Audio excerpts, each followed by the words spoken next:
Bagi Anda pecinta tanaman hias dan ingin belajar cara merawatnya, di Atrium OP Mall Palembang sedang berlangsung Festival Tanaman Hias Buah dan Sayur. Festival yang diselenggarakan selama 3 hari ini diikuti oleh puluhan komunitas tanaman hias, buah, dan sayur. Di sana akan banyak tanaman hias, hidroponik, talk show, lelang tanaman, dan lainnya. Bagi Anda yang sedang menggemari berbagai tanaman hias, buah, dan sayur segar, OP Mall Palembang saat ini sedang menggelar Festival Tanaman Hias, Buah, dan Sayur. Festival yang digelar sampai besok ini diikuti puluhan UMKM di Kota Palembang. General Manager OP Mall Agus Ekawani menjelaskan, festival yang diikuti 22 pelaku UMKM ini sebagai upaya dalam membantu perekonomian di tengah pandemi COVID-19. Untuk itulah, pihaknya tidak memberikan biaya sewa kepada pelaku UMKM yang mengikuti festival tersebut. Semua audiens, ada pemirsa Palembang Express dimanapun berada. Saat ini kami OP Mall sedang menggelar acara Festival Tanaman Hias, Buah, dan Sayur. Latar belakang daripada acara ini, ya mengingat dalam kondisi pandemi ini, di mana-mana kondisi berbagai sektor sekarang ini pada lesu, bahkan sebagian besar tiarap. Namun kami pada saat ini memberanikan diri mengadakan event festival tanaman hias, bunga, dan sayur. Peserta itu ada lebih dari 22 peserta dari berbagai macam tanaman hias, buah, dan sayur. Selain itu, festival ini untuk menangkap peluang bisnis. Hal ini mengingat sebagian ibu rumah tangga mulai menggemari tanaman hias dikarenakan adanya pembatasan sosial yang diterapkan pemerintah. Kita membantu program UMKM dan membantu masyarakat, membantu program pemerintah mengembangkan kegiatan usaha kecil dan menengah dalam sektor ya perkebunan lah ya. Kita masuk kategori perkebunan lah untuk usaha ini. Sementara itu, salah seorang pengunjung yang juga istri Sekda Kota Palembang, Dewi Sastrani mengaku sudah menjadwalkan untuk berkunjung ke Festival Tanaman Hias, Buah, dan Sayur. Menurut Dewi, banyak sekali tanaman yang bisa ditemui dalam event ini, mulai dari aglonema, kaktus, berbagai jenis tanaman cabai, bunga, dan lainnya. Meski sedang ada kegiatan, pihaknya tetap meminta pengelola OP Mall maupun pengunjung untuk tetap mematuhi protokol kesehatan mulai dari menggunakan masker, cuci tangan dengan sabun, dan tetap jaga jarak. Apalagi kan sekarang sedang COVID-19, jadi kita banyak kegiatan di rumah aja. Jadi kegiatannya tidak terlalu banyak, apalagi ibu seorang guru. Jadi pembelajarannya secara daring. Jadi untuk mengisi kegiatan lain, kita bertanam. Ibu-ibu atau bapak-bapak yang hobi dengan tanaman yang sedang mengisi waktu di COVID-19 ini ya, karena pandemi ini, banyak sekali datang ke sini untuk melihat bunga apa yang mereka inginkan. Jadi di sini sudah lengkap ya. Jadi bisa dicari semua dari tanaman dapur, bunga, dan juga buah. Kita tidak perlu jauh-jauh keliling atau jadi sini cukup satu tempat, jadi tidak terlalu capek ya enggak? Jadi semuanya ada, tapi protokol kesehatan tetap dijaga, pakai masker, sering-sering cuci tangan, jaga jarak ya. Reporter dan juru kamera tim redaksi Sumsel 24 jam. Pemirsa, Persatuan Sepak Bola Seluruh Indonesia melakukan survei ke Stadion Gelora Sriwijaya Komplek Jakabaring Sport City Palembang. Pengecekan dilakukan untuk melihat kelayakan Stadion Gelora Sriwijaya sebagai penyelenggara Piala Dunia U20 yang akan berlangsung pada 21 Mei 2021 mendatang. Beginilah kondisi Stadion Gelora Sriwijaya yang berada di Komplek Jakabaring Sport City Palembang. Stadion berkapasitas 45.000 penonton mulai melakukan persiapan sebagai penyelenggara Piala Dunia U20 yang akan berlangsung pada 21 Mei 2021 mendatang. Dari hasil pantauan, terlihat sejumlah pekerja mulai merapikan dan membersihkan Stadion Kebanggaan Masyarakat Sumatera Selatan tersebut, mulai dari pemotongan dan penyiraman rumput, perbaikan tempat duduk penonton, dan kegiatan perawatan lainnya. Stadion megah ini pun dinilai sangat layak untuk dijadikan penyelenggara Piala Dunia U20. Sebagai persiapan penyelenggara olahraga bergengsi tersebut, Persatuan Sepak Bola Seluruh Indonesia langsung mendatangi Stadion Gelora Sriwijaya untuk melihat persiapan venue. Rombongan PSSI yang dipimpin Ketua Tim Teknik PSSI Desi Adrianto melihat ruang ganti pemain, kursi penonton, kursi pemain, pengecekan rumput, dan lainnya. Ketua Asosiasi PSSI Provinsi Sumsel, Ucok Hidayat, mengaku akan melakukan renovasi sesuai standar yang diberikan oleh FIFA. Menurut Ucok, persiapan renovasi Stadion GSJ dimulai dengan pembenahan infrastruktur, mulai dari rumput stadion, tempat duduk penonton, tempat duduk pemain, ruang ganti, atap stadion, hingga warna dari stadion. Dan memang nanti ada perbaikan-perbaikan penyesuaian yang disesuaikan dengan standar dan statuta FIFA, seperti bench ini akan dirubah, tidak lagi bentuknya demikian, tapi bentuk yang memang dipersyaratkan oleh FIFA. Dan juga nanti tempat duduknya itu tidak lagi seperti yang sekarang, tetapi memang individual, seatnya individual semua. Dan dari segi keamanan juga umpamanya terjadi apa-apa memang kita sudah persiapkan. Ini untuk bench. Dan untuk lapangan-lapangan penggantinya kita sudah siapkan lapangan penggantinya, tinggal nanti dari kami itu nanti akan dibantu oleh Departemen PU, TPUPR, membantu itu kita sudah siapkan. Dan hari ini itu dari Balai TK Cipta Karya itu sudah perumahan itu sudah diminta oleh PUPR untuk mengadakan pemeriksaan penelitian dan juga langsung di telekonferensi mereka dengan Jakarta. Artinya memang kita sudah siap-siap semua ini secara serius ditangani. Reporter dan juru kamera Alhadi Parit, palfresh.com. Wuling Motor kembali melanjutkan rangkaian peluncuran produk terbarunya Cortez City TPS. Kendaraan dengan segmen MPV ini memiliki dua pilihan transmisi dan konfigurasi bangku. Harganya pun cukup terjangkau. Untuk on the road di Palembang harganya hanya 216 juta rupiah. Satu lagi produk teranyar Wuling Motors yang kini sudah bisa dimiliki masyarakat Kota Palembang, Cortez City Tipe S.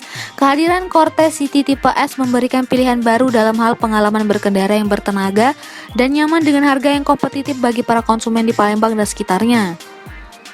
Regional Sales Manager Wuling Motors Sulistyo Nugroho menjelaskan, Wuling Cortez City Tipe S menggunakan mesin dan pilihan transmisi yang sama seperti Cortez City Tipe C dan L, yaitu mesin bensin berkonfigurasi 4 silinder 1500 cc dengan dukungan turbocharge yang menghasilkan tenaga maksimal 140 HP serta torsi 250 Nm. Lini produk MPV terbaru ini memiliki dua pilihan transmisi, yaitu manual 6 percepatan dan CVT yang halus dan responsif. Menariknya, konsumen akan mendapatkan sejumlah promo khusus bagi pelanggan untuk pembelian Cortez City Tipe S, seperti bebas biaya perawatan selama 4 tahun setiap 50.000 km, gratis 100 masker untuk setiap pembelian produk.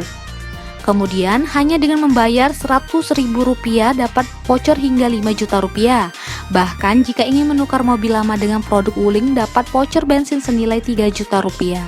Reporter Betanika Susmanda, juru kamera Alhadi Parit, palfresh.com. Berita terakhir Sumsel 24 jam hari ini. Kehadiran Basarnas Sumatera Selatan sangat membantu warga dalam melakukan pencarian dan pertolongan korban kecelakaan.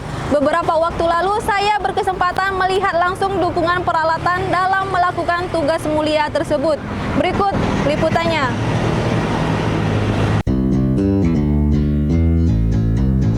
Saat ini saya sedang berada di depan kantor Basarnas Sumatera Selatan. Saya akan mencoba masuk untuk melihat peralatan pencarian dan pertolongan dalam suatu insiden.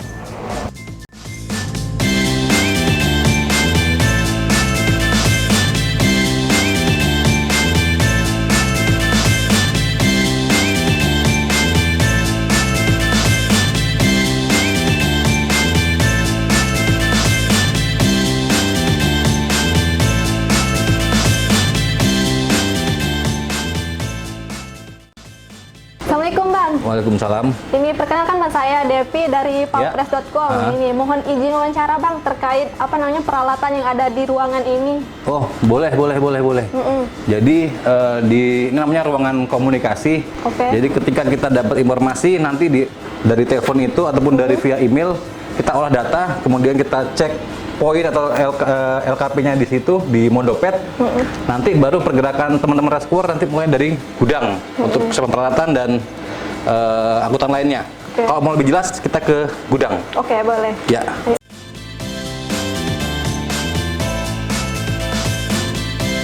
Jadi ini gudang pasar air. Ada 2. Itu yang jumlah yang banyak ada di situ. Kalau yang sebagainya ada di sini nih pasar airnya. Silakan masuk. Oke, boleh. Oke Bang, kalau di sini ada peralatan apa aja nih Bang?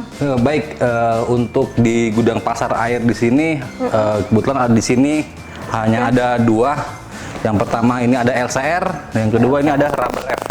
Untuk LCR ini yang sering kita gunakan untuk mengevakuasi korban karena dia ada dek, sehingga ketika korban dinaikkan dia bisa ada di dalam dek.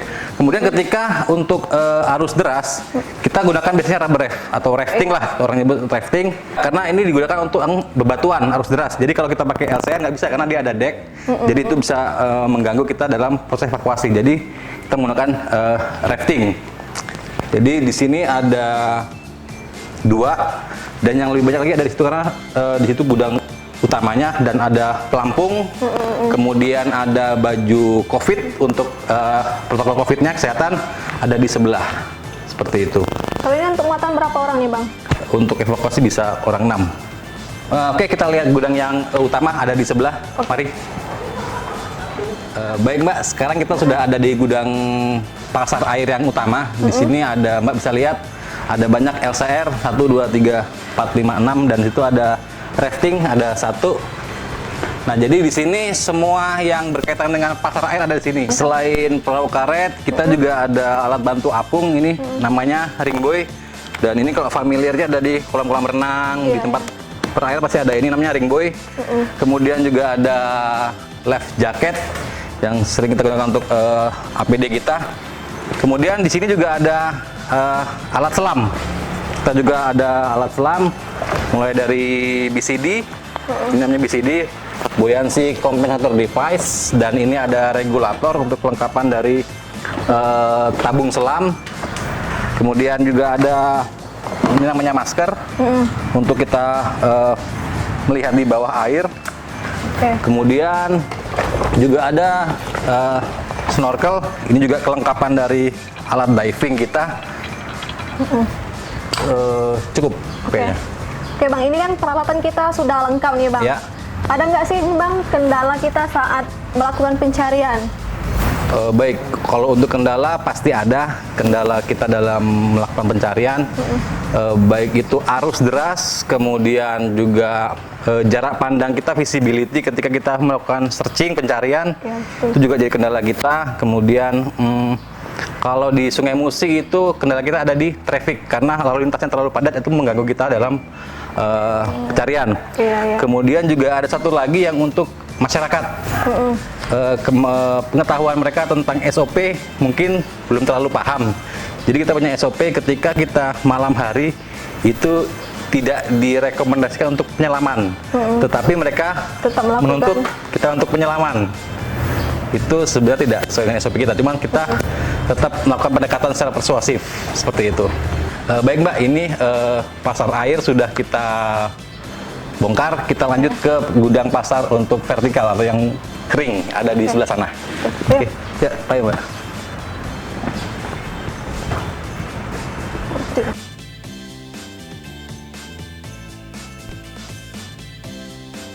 Baik Mbak, kita sudah tiba di gudang kering kita. Tadi kita udah dari gudang yang basah untuk pasar air. Ya, kalau di gudang kering ini kita ada apa aja nih Pak? Itu Bang. Baik, kalau di gudang kering sendiri itu bisa melihat ada alat untuk medis, pertolongan medis. Ini kalau ada patah-patah tulang ataupun ada cedera-cedera, kita bisa bidai. Kemudian ada alat bantu, ada manekin juga di dalam. Kemudian Mbak, kita ke situ. Ini untuk kesehatan. Kemudian itu ada tambahan untuk pelampung, ya. Nah, kalau yang ini namanya alat untuk ekstrikasi.